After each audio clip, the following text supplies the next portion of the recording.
Welcome everyone and back to the channel, and in today's video I'm going to be showing you 10 Windows 10 tricks and tips that you should be using here in 2020.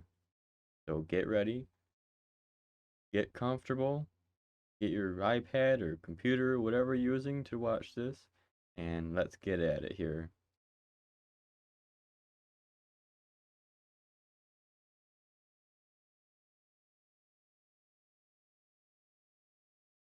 So for our first Windows 10 trick here, we have Windows Aero. So if you have all these open windows here and you want to minimize them, you can of course minimize them individually, or you can left click on this area here and move your mouse left and right, and it will minimize them, except for the window that you have open here. And then if you release your mouse and then click again and shake, it'll bring them all back. Pretty cool trick, I think. For our next trick here, we have the Windows taskbar, and if you are not a fan of the Windows 8 and 8.1 taskbar, thankfully Windows 10 has you covered. It brings back the old style Windows 7, Vista, and XP style taskbars. And additionally, if you right click, you have a bunch of options as well, such as the apps and features, settings, menus, file explorer, search and run, well, about a dozen different options here for you. Well, thank you. Thankfully, Windows 10 has you covered there. And for our next trick here, we have the Windows built-in screenshot tools. And to access that, all you have to do is press the Windows key, Shift, and the S key, and that brings up this dialog here. And then you have a few options. You have rectangular, you have freeform snip, window snip, and a full screen snip. For this case, I'm going to be using the rectangular snip tool. And then all you have to do is come over to wherever you want to screenshot, click, and drag, and that will drag a box around where you're trying to screenshot, and then release. And then you can go ahead and click that. Then you have your screenshot. And then you also have highlighters, markers, and all that stuff to mark up your image. And then after, you can go ahead and save that into your pictures or document folder or wherever you want to save it. For our next trick, we have Windows background apps and Focus Assist. So if you don't want the bombardment of background apps and notifications, you can turn Focus Assist on. And if you don't want the background apps polluting the resources on your computer that are available, you can turn off the background apps one by one or totally. So first, you're going to want to go down to the Windows button here and go to Settings. And for the background apps, you're going to want to go to Privacy and then scroll down here and go to Background Apps. And here you have two options. You can turn them on or off completely, and that will stop them from giving you notifications and from running in the background. Or you can turn them off, on and off, one by one, and that will stop individual apps from being run in the background. And for the Focus Assist, you're going to want to go back to Home and the Settings and go to System and then go to Focus Assist right here. And then here you have a few different options. You can turn Focus Assist off and you'll get all your notifications. You can set it to priority only and you'll only get selected notifications from the priority list. And there you can click on this here and you have those options right here. You can pull in different apps that you only want those to show. Or you can have alarms only, which will hide all the notifications except for alarms. And there are also automatic rules that Windows has included within the Focus Assist, and you can have the Focus Assist on or off during specific times when you are duplicating your displays, when you're playing a game, or while you're using an app in full screen. And then you can also have it show a summary of what you missed while Focus Assist was on after you turned Focus Assist off. Like right now, I'm recording, so I have priority only. Only a specific number of notifications that are allowed to show while I am recording.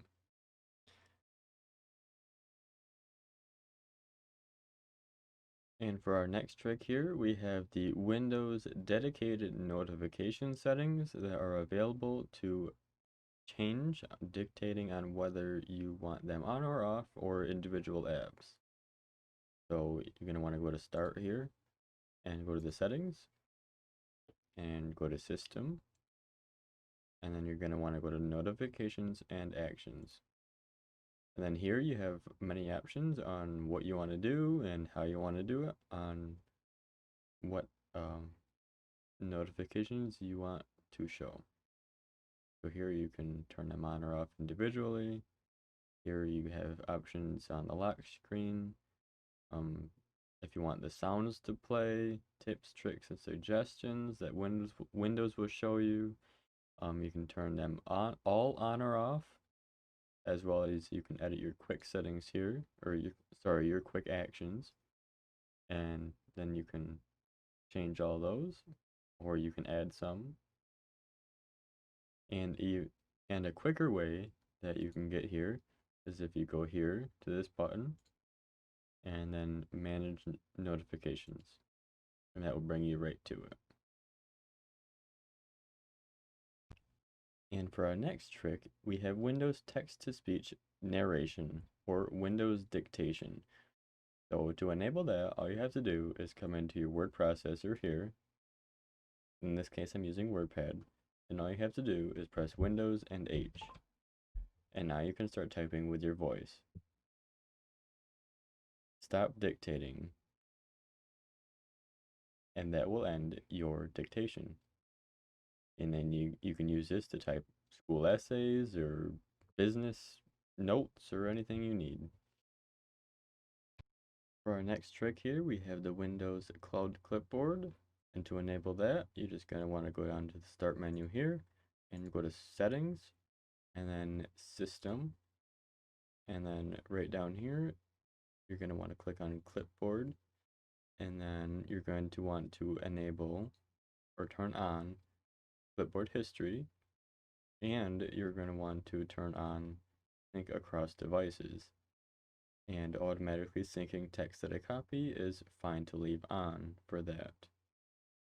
And this will automatically between the same Microsoft account on two different devices that you have logged into the same Microsoft account. It will copy and paste between both systems logged in. And to find that, you're going to want to press the Windows key and V, and then you can see everything that you have copied and pasted on two devices or more on the same Microsoft account. For trick number 8, we have the Windows built-in emoji keyboard. So if you ever need to type an emoji or anything else like that, all you have to do is come here and press Windows period, and that will bring up your emoji keyboard. And you have many different options here, just like your phone, and you also have a couple other tabs here for some other options. You also have the special option keys as well. Currency keys, different language keys, scientific notation keys, and Greek symbols. Pretty cool option for Windows. And next up for trick number 9 here, we have Windows Nearby Sharing. And this will allow you to share between two devices, and they don't have to be on the same Microsoft account. And this is going to be transferring over Bluetooth and Wi-Fi connectivity or network connectivity. And this will be able to share content between two devices. So to enable this, we're going to want to go down to the Start button here and go to Settings. and then you're going to want to go to System, and then right down here, Shared Experiences. And then you're going to want to make sure this is toggled on, and you have the option of My Devices and Everyone Nearby. And you're also going to want to make sure that Bluetooth and your wireless connectivity is on. And to share, you can go to anything, a picture, file, or whatever, and go to share, and here we go.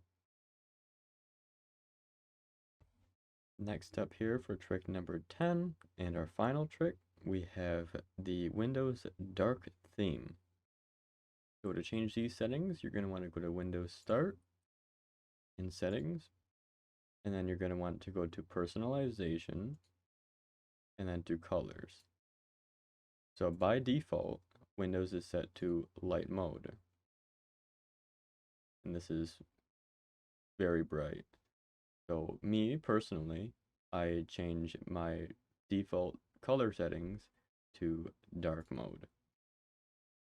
And this changes the contrast and coloring of the entire Windows platform. And then you also have the custom option of changing the apps and default Windows desktop individually. So your apps can be light mode, or your apps can be dark mode, and then Windows itself is light mode, or what have you. And then you also have other options here for coloring of the taskbar and the start menu as well, transparency effects, and I personally like the dark mode because it is much better on your eyes for looking at it for a long period of time. And that is going to be it for this video. If you liked this video, please give it a thumbs up. And please remember to subscribe to the channel. And if you liked this video and would like more of this type of content, please let me know in the comments below on what you would like me to go over with you all and show you how to do that. And this is going to be it. Thanks for watching, and have a good day. Thank you for watching. Peace out.